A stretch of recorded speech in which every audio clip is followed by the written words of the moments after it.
So let me put a little summary here on the recording, just so that you have it. We were talking about your specific events and the way they're described in the most recent version of my book, The Unseen Therapist. And then you were telling me about, I'm calling it childhood abuse. You got slapped in the face, but criticized a lot and so on from childhood. We were talking about how children pick that up, and until they get resolved, it affects things even in current time. All right. Now, I just had you say, I'm not good enough as a sentence to sort of get a sense of this. On a scale of 0 to 10, your response was that as a child back then, it would have been a 10. You've worked on it some in the meantime, so now maybe it's a 6. Is that what you're saying? Okay. All right. It's still innate, she says. Okay. Another sentence. I don't count. That's an 8. 8. Now, what I'm looking for mostly is your current understanding of your current emotion about it. As you think about it now, it's an 8 now, right? Okay. Here's the next one.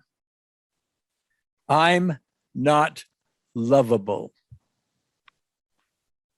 That's a 10. It's a 10. Okay.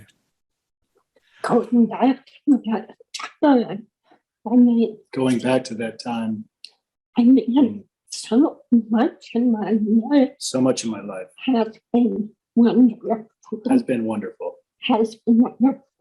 I've had friends. I've had friends. I have close family I have close ties. family ties. That's great. It's great. I come back to that, and that's what I felt I want to get now. He's just looking for right now. Right. So, Well, I'm not sure I heard all that. she hasn't quite settled on a number yet. As it okay. affects now, But takes me back. it takes her back. And puts me up at my curse at my life. So try not to overthink it. I think he's just looking for an immediate gut reaction. Yes. That's as it applies to you right now. I'm not lovable. That's 6. okay. Yeah, that's true. What's that? That's true. What gets to, No, of course. it's still, yeah. Right. I guess what she's saying is it gets disproved over the course of her life because she has close family and loving friends and stuff, but still there. Yeah. Well, okay, but that's what that's where I'm going with all of this. Okay. Because my next set of questions really has to do with your logical response, not your emotional response, your logical response. So when we say I'm not lovable, you the response already. Yeah. You just gave me when you gave me a 6, you are taking your emotional response, which may have been a 10, but you're saying, oh yeah, but logically I've got friends and family and so on. Okay. So what we're looking for is the emotional response. I'm not lovable. Oh, logically, yes, but emotionally, what?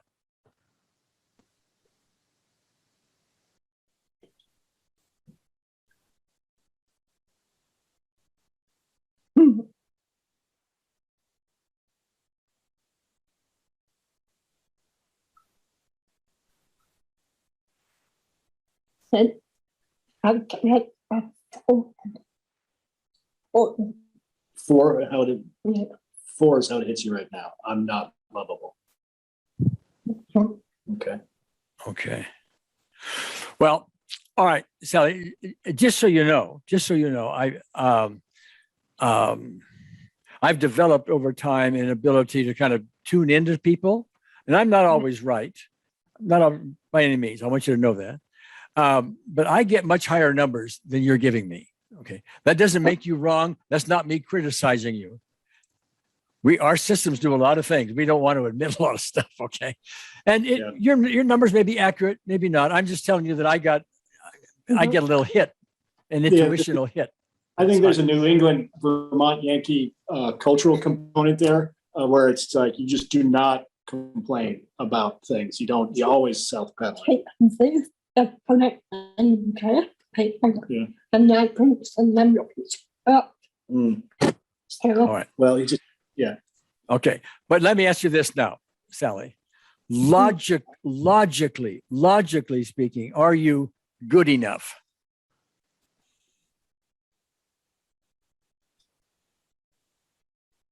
You still looking for a 1 to 10? Yeah. 0 to 10, but yeah. 0 to 10.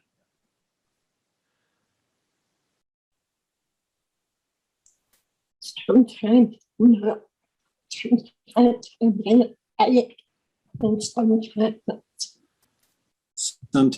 Sometimes I'm feeling it right now. 8 right now.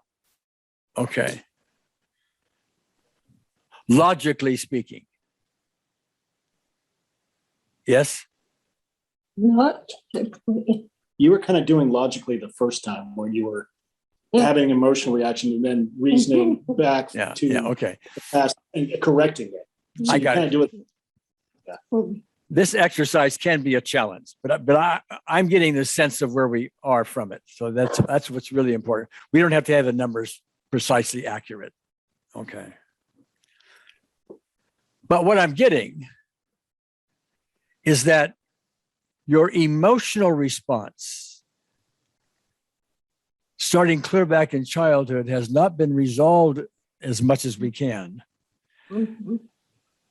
And your logical response is a lot healthier than your emotional response.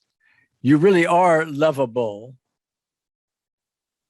even though your mother may not reflect that, okay?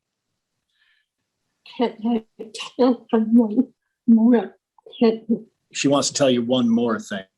A thing that happened.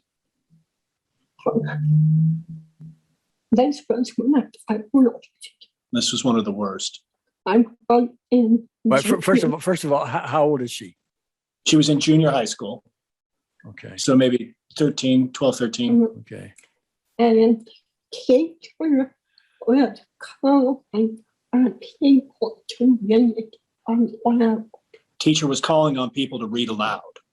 I had been instructed at some point making a romantic poem.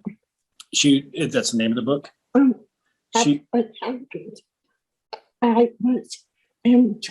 She was enjoying a tomboy's reading aloud a classical romantic poem. So this is somebody in your class. It was a tomboy reading aloud a classic romantic poem. And then the teacher stopped her and called. And then the teacher stopped her and called on me. And that didn't.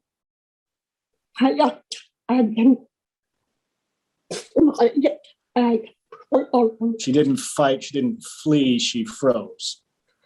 And I was terrible. I could not say one word. I was paralyzed. I could not say one word. And that was so traumatic. And that was so traumatic. And then I had to talk to someone. And then I had to talk to someone. So I asked my mother. So I asked my mother. I told her what happened. I told her what happened. And she said, and so many. And she said in so many words, I can't help you. I can't help you. I felt so betrayed. And I felt so betrayed. And so alone. And so alone, unprotected. And that's when my voice started going out. And that's when her voice started going out. Oh, let me stop you there. That's when your voice started to change? You started to. Oh, Okay. Okay. Well, let me back up here just a second, because I want to make sure I understand this correctly. Okay. That trauma, and we want to get into that trauma some more. Okay. It has a lot to it, that a lot of pieces in it that I want to explore with you, but for the moment, what I'm hearing is starting then, you begin to have difficulty speaking. Am I correct in that from age 13, it very gradually over time got worse? Yep. Yes. Okay. So at age 13, you could speak and still be heard. It was a little challenging. I couldn't, and at that moment in class. She couldn't at that moment in class. Function. She couldn't function at all. So terrible. But after that, I could actually start taking out the words and and after that, the voice would fade out in certain circumstances. Under certain circumstances. So there were times when you could speak normally, and other times, certain circumstances, it was a challenge. Yes? Yes, like a teacher remarked that I could yell outside. Teacher remarked once that she could yell outside when doing sports. But I was so quiet. But that she was so quiet in class. Okay. Now, all I know, Sally, is what you tell me, so I have to make some guesses. So you always have to correct me, okay? Right. Always correct me. So I'm doing my best to guess because I don't have all the facts, okay? Right. But what I'm hearing is in that classroom, in that setting, when you froze, whoa, here comes the inability to speak. Now, when you're out of the classroom, you're in recess, you're out playing, you can yell, etc. You're not in that setting. Then your voice reacts normally. Yes? Go back in the classroom, now you have some problems. Okay. Now Yes. I'm also hearing that as time goes on, and I'm guessing at this, Sally, so please correct me, that as time goes on, other settings, maybe not in the classroom, but settings that might remind you of the classroom. Maybe your living room, because it's a closed-in space. Maybe the workplace, if you work someplace in a building. Maybe some other place that reminded you of that setting, or maybe in the presence of authoritative people like teachers. It happened. Now I'm guessing that. Am I on? Yeah. Yes. I finished college. I finished college. I had Had a tough time in classes where people are called on randomly to deliver a report. I couldn't do that. I couldn't do that. And with where scared. And it was very scary. I'd start to pass out. I'd start to pass out in class. Things would go dark. Things would go dark. And I was Okay. terrible. And that was terrible. Okay. But I managed. Okay. All right. Good. Thank you. Let me ask you this, Sally, let me ask you this. And wait a second before answering this, because I want you to be sure you're accurate. Okay. Am I an authority to you? Like a teacher? No. They're talking about you. I didn't hear it. No. Is he talking about Yes. Is he a teacher figure in that respect that would trigger that feeling? I think is what he's getting at. No. Okay. What I really want to know is whether there's something about me being the head of this course and a teacher, if you will, that is going to be in the way just because of me for us making progress. Oh. Okay. All right. Okay. So now I'm going to talk again for a little while, but again, this is going to be vitally important that you correct me, because if we start doing things, it's going to be because I have certain perceptions here. Okay. And so you need to make sure that my perceptions are in line. I think they're right, but you have to tell me. Okay. So here you are, Sally, with a speech issue, a speech challenge. It started, you think, at age 13 in this freeze experience in the classroom. Okay, got it. That's where it seemed to have started. I'm thinking, even though you may have been able to speak well even before that, that the actual beginnings of it began even earlier. Yes. Okay, Yeah. because you were criticized, slapped in the face, and otherwise abused by a source of love, your mother, an authority. She's supposed to be a source of love. You're a young child. Every young child looks for love. Every adult does too, but every young child is looking for love. And the major source, of course, is a mother. Okay. She's supposed to be your source of love. And what she does is abuse you, hit you, criticize you, and so on. So you can't help as a young child to begin to start developing things like there's something wrong with me. I'm not good enough. I don't count. I'm not lovable. All those things are in the same basket. Yes. So far, so good? Right. Yes. Okay. So while it seems like this issue in the classroom at age 13 is the critical point, there's some logic to say it started even further back than that. Way back. Way back. Maybe even, Sally, in the womb. Yeah. I didn't hear it. Yes, I wonder about that. Okay.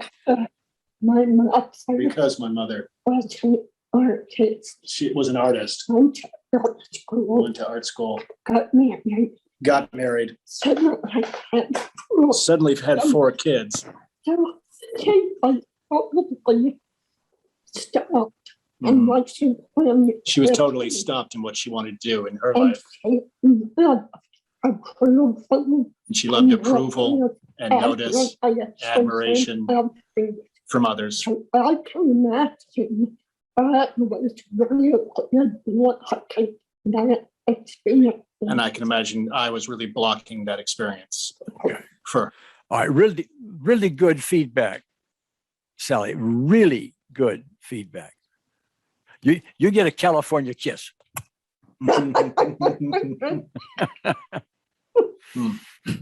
Now, as you start learning this course, some of the more advanced features of it, which you'll get to in time, but not early on. We're going to do a little bit of it now, okay? But what you'll be learning in time is called reframing. That is to being able to see the situation through healthier eyes, okay? Now, one of the ways to do that is we're recognizing there's young you looking for love like every child does, not getting it and getting the opposite of it. There's something wrong with you and all that stuff. You can't help but start developing these beliefs about yourself, which until they get resolved, keep carrying on. And really got triggered big time at age 13 in the classroom and showed up physically in the voice, speaking. Okay. So we want to do a little reframing, and that is we're not going to excuse your mother's behavior. We're not going to excuse it. We are going to try to understand it, because as we understand it, hopefully we're going to get some freedom from any angers and fears and whatever else that may be kicking around and limiting us today. Right. Perceptions that we have about my mother didn't love me, which, by the way, may be very true. That may be very true, but that's not your issue. That's hers. Yep. Okay. But it's one thing for you and I to talk about it and sort of academically discuss it. It's another to actually own it so you begin to get free from it. Are you with me? Yes. Okay. And that we can do with unseen therapists. Now, we may or may not, I'm going to hope you and I are going to do an unseen therapist session now, with your permission. Yep. Okay. And what I'm hoping we're going to do is knock the center out of this. That is, get you started well in this. And we're recording it, so you can go back and see this over and over and over again if you want to, and repeat this session we're going to do over and over if you want to. Okay. But let's talk about your mother for the moment. Well, do this for me. I just want to test something. Some people can. I'm going to ask you to do an exercise. You may or may not be able to do it. It's okay if you can't. We're just going to try. If you can do something with it, great. If you can't, that's okay too. There's no pressure on it. We're just going to give it a shot, okay? So if you would, just close your eyes for me, okay? And as best you can, imagine yourself in the womb. I know that's way beyond your normal memory and all of that, but just imagine her and tell me, are you sensing something comfortable, uncomfortable, anything at all? Nothing? To tell me what?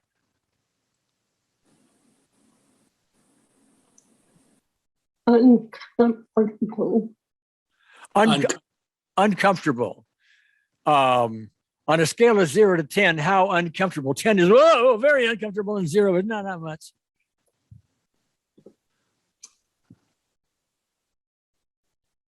An 8. 8. Okay. Well, let's just talk about that for a minute. Now, we don't know how accurate that is, of course. This is way beyond your memory. It's a guideline. It's a guideline is what it is. But let's just assume for the moment that in the womb, you're uncomfortable. You're feeling not wanted. You're feeling. It feels like that.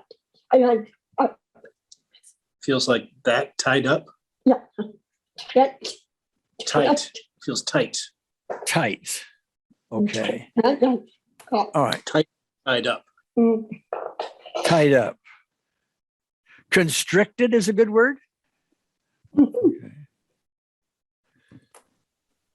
Well, one of the things that we know from medicine, and remember, I'm not a doctor, okay? But one of the things we know from medicine is that our medical scientists can put sensors on mother's pregnant belly, and they have found that the fetus, the embryo inside, reacts to what's going on with mother. If mother's in an argument with somebody, the fetus picks that up. Okay. If mother's having very loving thoughts, the fetus picks that up as well. Okay. Now, all of us, and this includes Nick, by the way. Hello. While we're in the womb, get a blend of these things. I have never met anybody who can go 9 months in pregnancy and never have a negative thought. It ain't going to happen. Okay. You're irritated about this, angry about that, loving thoughts. They all go on. They all go on. And the fetus picks up a blend. I got a blend. You got a blend. Nick gets a blend. Everybody gets a blend. Okay. All right. It seems like the blend that you got from your mother wasn't all that good.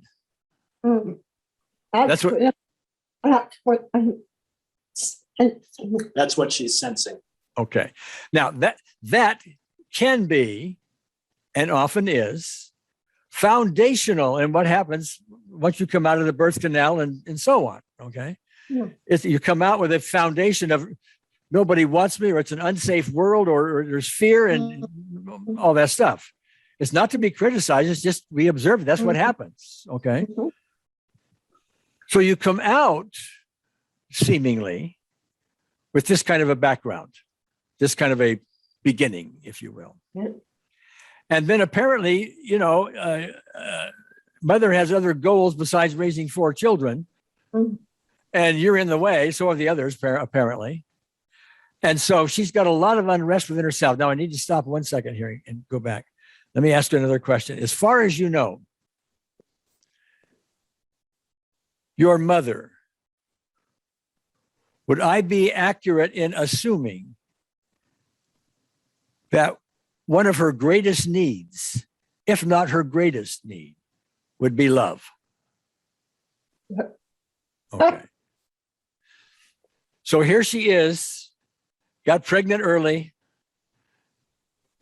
Her life gets screwed up with a bunch of kids. All right. I don't know much about her background, but I also understand that there wasn't a lot of love in her family, as far as you know. She was missing She was missing a lot from her parents. They're Okay. austere New England types. All right. Okay. Her mother in particular. All right. So let's pick up on that for the moment. Again, Sally, we're not excusing your mother's behavior. Despite all that, she could have behaved differently. She could have been much more loving for you, and so on. Okay. Could have, but we're not going to excuse the behavior despite the reasoning behind it. Okay. But we are going to try to understand it. All right. And here she is, someone who didn't get love from her own parents, apparently, at least not big time love, Here's someone got pregnant too early. The children are a burden and irritation, including you. All right. Am I right? Okay. Yes. All right. And I can tell you from sitting in this chair for all these years that one of the things people do when they have all this unrest inside, and unrest would be a mild word probably here. You could call it anger if you wanted to, even rage sometimes, and so on. But all this unrest inside, they need to do something with it. Okay. If they're not going to go inside and resolve it, which is what you're trying to do, you get my applause. Okay. Another kiss. Okay. All right. What they do is try to project it out there. Blame. We project out, hit, blame, criticize, and all of that with the erroneous thought that when they do that, they're getting rid of it. But they aren't. It's a very temporary thing because it'll be back tomorrow, if not an hour from now. Right? So in one sense, and again, Sally, we're not excusing her. We're not excusing her, the behavior. We're understanding it. She doesn't know what else to do besides to do all of that. Okay. And maybe she even rationalizes to say, well, if you're going to raise children, it's a tough world. You can't just, be nice to them all the time. It's a tough world, so I'll be tough to them. I mean, some people rationalize that. Okay. Again, we're not excusing the behavior. We're understanding it. All right. All right. Now, if you'll excuse me, I'm going to pause this recording for a moment. I've got to go get myself some water. So I'm going to pause, get some water. I'll be right back. Okay. Okay. All right. We're back now. Okay.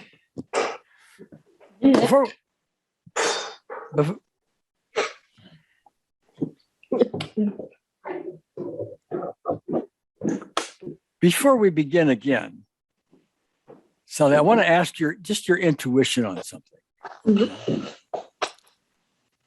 Does it seem to you, intuition-wise, that if the emotional reason behind your speaking difficulty was improved or erased, that you would be able to speak normally? You think that? Another way to say that is there, like if some doctors told you, oh, there's something wrong with whatever it is in your brain, you'll never be able to speak again. Mm.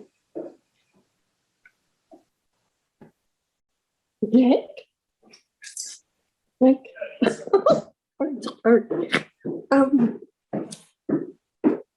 Yeah. that my dreams got noticed affected all. Your what got affected? And really, Her breathing got affected also. and that everything tightened up, Everything tightened up. and I had to help promote it. Yeah. And she developed spasmodic dysphonia. I think it could be clear that I just went to neurologist She just visited a neurologist. and she put Botox and the throat box, She got Botox shots. and I could hear she put a microphone up. She put a microphone up. I can hear what my muscles. I could hear what my muscles were doing They're all all the time. And I can hear after it I calmed down. The Botox calmed it down. I'm very upset. Yes, I think it could get better. But yes, I think it could get better. Okay. Well, again, I'm not a doctor. In my view and in my experience, while there may be some muscle things going on, okay, there's a cause for that. All right. Everything has a cause.